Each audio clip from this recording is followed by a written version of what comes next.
Hi, this is Courtney, and I'm going to be explaining question 1 from the 5.1 online homework.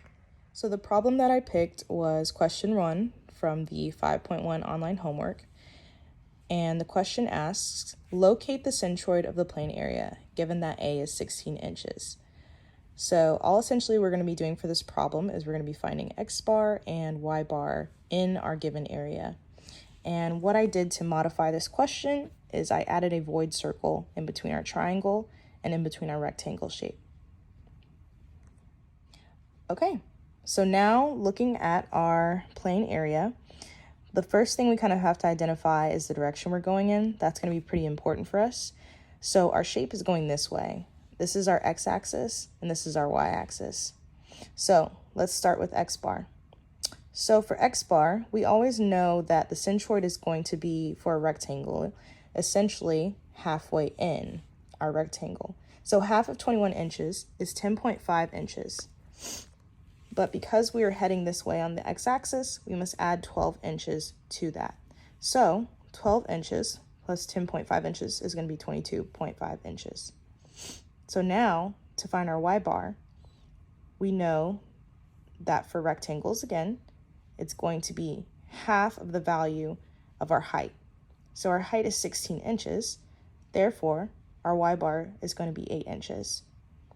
To find the area of the rectangle, we know that that is base times height. So our base of our rectangle is going to be 21 inches, and the height of our rectangle is 16 inches. And that's going to end up giving us 336 inches squared. So, and we'll just come back to this part of our chart. For now, I just want to focus on what we need at the core.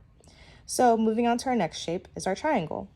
So for our triangle, X bar, we know that our triangle essentially, for this particular part of it, we have to divide A by 3, and that gives us 4, since this is 12 inches across. Now, because we're moving this way on the x-axis, a third of where our centroid is going to be located on our triangle, you're going to have to add a third, and that will give you the value 8. And that's how you get a X bar for this particular part of the triangle. For Y bar, we have to take our A and divide it by 3. So the height of this triangle, if we remember, is 16 inches, which is the same as our rectangle. So we divide 16 inches by 3 inches, and we end up getting 5.33 inches. For our area, the area of a triangle is 1/2 times 12 times 16, which is our base and our height of our triangle. That yields us 96 inches squared. Finally, we visit our void circle. So that was our new addition to the problem. For X bar, we find that.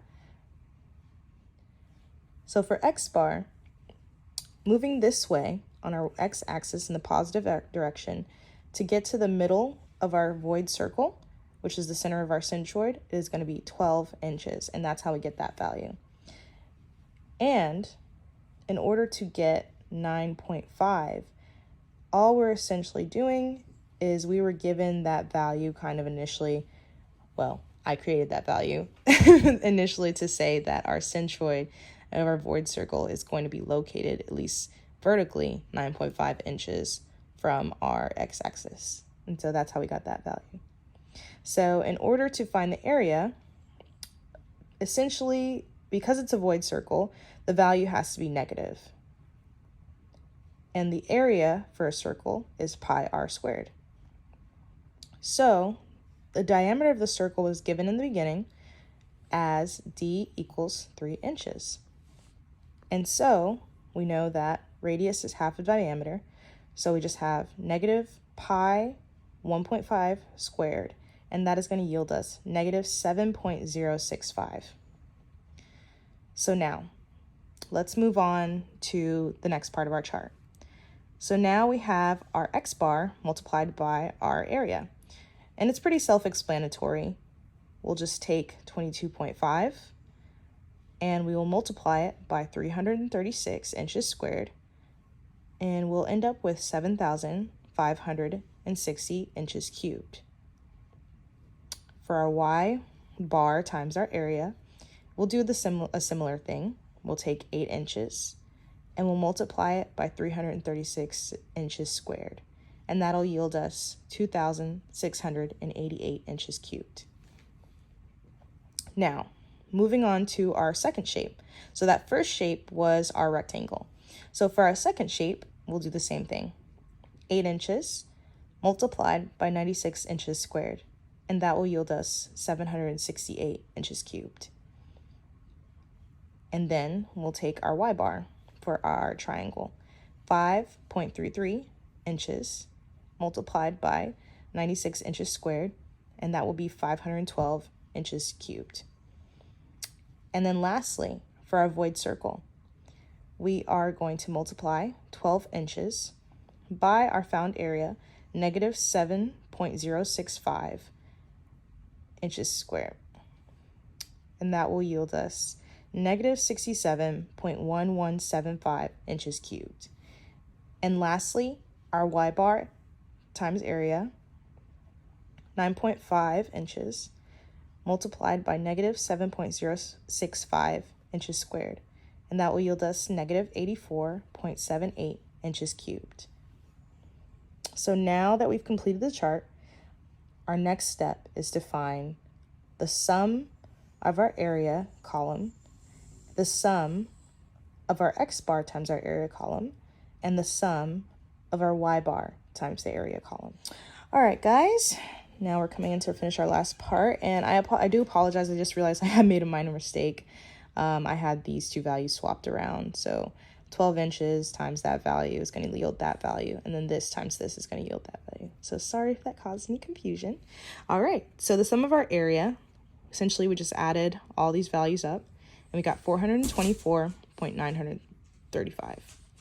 And then for the sum of x bar times a, it is going to be 8,260.8825. And then the sum of y bar times the area is 3,115.22. So now we move on to our x bar.